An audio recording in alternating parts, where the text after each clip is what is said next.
Exercise 2.6 इसमें आपको एक सिस्टम दिया हुआ है। आपके पास एक लीनियर इक्वेशन है और एक क्वाड्रेटिक इक्वेशन है, और लीनियर में भी आपके पास दो अननोन है और क्वाड्रेटिक में भी आपके पास दो अननोन है। तो इसको कहते हैं सिस्टम ऑफ इक्वेशंस।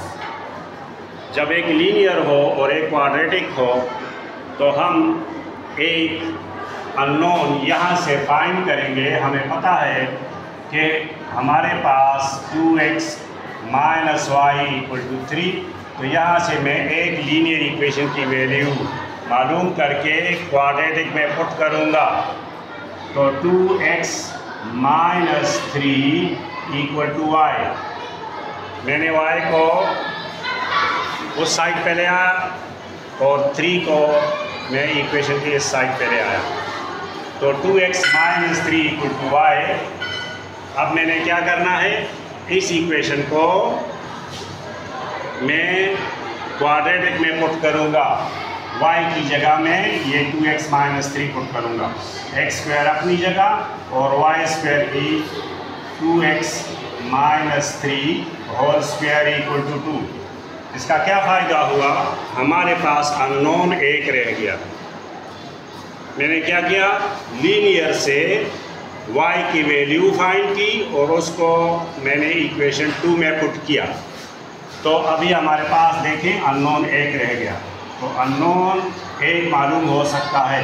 इसके ऊपर आप ये वाला फार्मूला अप्लाई करेंगे, a minus b whole square equal to a square minus 2ab plus b square. मैं ये वाला फार्मूला यहाँ पर इस्तेमाल करूँगा। तो यहाँ पर लिखूँगा a स्क्वायर यानी 2x स्क्वायर माइनस 2 फार्मूले वाला, 2x हमारे पास a है और b 3 और प्लस 3 स्क्वायर। तो मैंने ये वाला फार्मूला यहाँ पर इस्तेमाल किया और इक्वल टू 2। अब यहाँ से आया x square plus 4x square minus 12x और प्लस 9 और ये 2 मैं इस साइड पे ले आता हूँ तो इक्वल टू 0। तो हमारे पास ये दो लाइक टर्म्स हैं और दो लाइक टर्म्स ये हैं। तो यहाँ पर 5x स्क्वायर मेरे पास आया माइनस 12x आया और प्लस 7 इक्वल टू 0। अब मेरे पास एक क्वाड्रेटिक इक्वेशन बन गया जिसको मैं स्प्लिटिंग के तरीके से इसको हल कर सकता हूँ।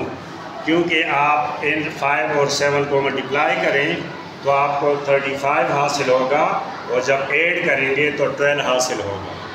तो स्प्लिटिंग से मैं इसको सॉल्व कर सकता हूँ।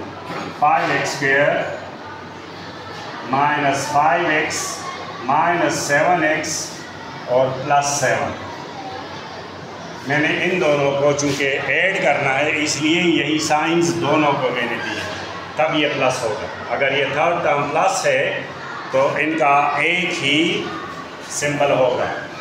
अब देखें मैंने 5x कॉमन लिया तो x माइनस 1 और माइनस 7 कॉमन लिया तो साइन चेंज हो गए। जो माइनस था वो प्लस हो गया, जो प्लस था वो माइनस हो गया। अब x माइनस 1 को मैं कॉमन लेता हूँ तो 5x माइनस 7, इसमें से 5x रह गया, इसमें से माइनस 7 इक्वल टू 0। अब इन दोनों का मल्टीप्लाई प्रोडक्ट 0 है, या x माइनस 1 0 है या 5x माइनस 7 0 है, या दोनों 0 है। अगर ये 0 है तो x इज इक्वल टू 1 और अगर ये 0 है तो 5x इक्वल टू 7 और x is equal to 7 over 5। मेरे पास x तो आ गया लेकिन अभी y को फाइंड करना है। क्योंकि यहाँ पर आप देखें ये वाला इक्वेशन हमें पता है कि y किसके बराबर है, इसके बराबर है। अब इसकी जगह मैं एक दफ़ा 1 पुट करूँगा। We know that y equal to 2x minus 3। ये यहाँ से ये वाला इक्वेशन होगी एक जैसे। अच्छा, तो y इक्वल टू 2, x की जगह चूँकि 1 है मैं 1 पुट करूँगा माइनस 3। तो y equal to 2 minus 3, y equal to minus 1। अगर x 1 है तो y माइनस 1 आया, तो हमारे पास ये एक सोल्यूशन हो गया, x1 y माइनस 1। आप इसको ऑर्डर पेयर फॉर्म में लिख सकते हैं। सबसे पहले आप x वाले को और फिर y पर। अब आपका दूसरा जवाब जो है वो x 7 और 5 है, तो इसको दोबारा आप लिख लें y = 2x - 3।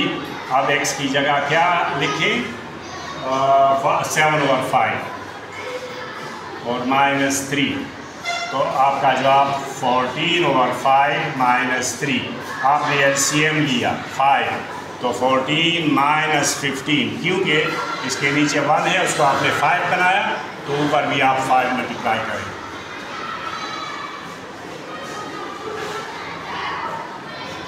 तो दूसरा जो जवाब है आपका वो आया 7 और 5 और -1 और 5,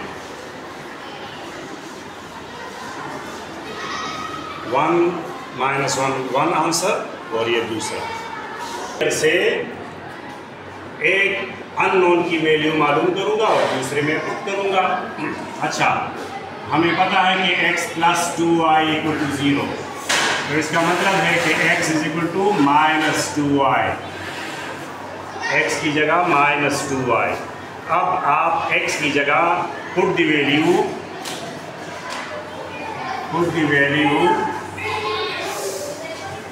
ऑफ x in इक्वेशन 2। ये इक्वेशन 1 है, मैंने इक्वेशन 1 से x की वैल्यू फाइंड की और 2 में मैं पुट करना चाहता हूँ। तो 2 आपके पास ये है x² + 4y² = 32। ये आपका इक्वेशन 2 है, तो x की जगह आप -2y²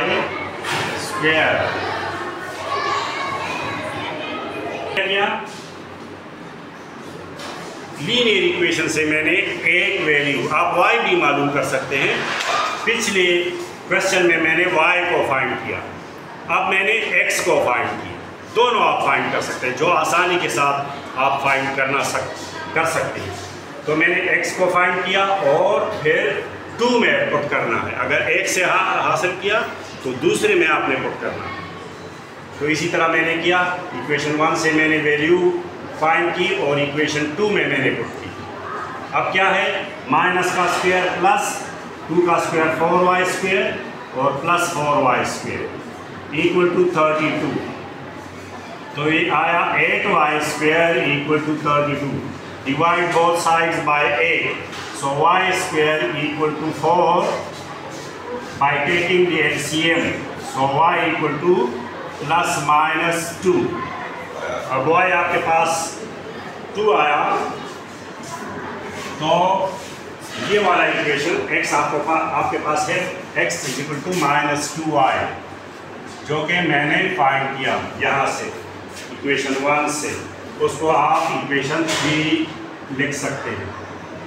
तो मेरी इक्वेशन 3 में अभी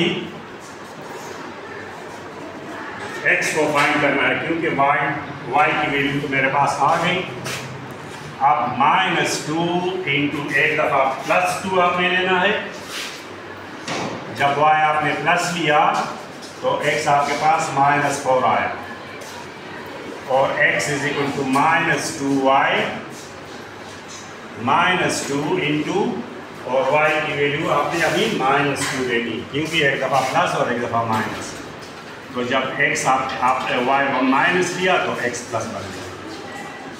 तो अभी आप x4 ले लें तो y -2, ये एक आंसर हो गया पेयर। और दूसरा, जब आपने y2 लिया, y आपने यहाँ लिखना है, तो x आपके पास -4, क्योंकि इसको ऑर्डर्ड पेयर कहते हैं। तो इसकी तरतीब ये है कि पहले आप x की वैल्यू लिखेंगे फिर y की वैल्यू। तो ये आपके पास 2 आंसर आ गए।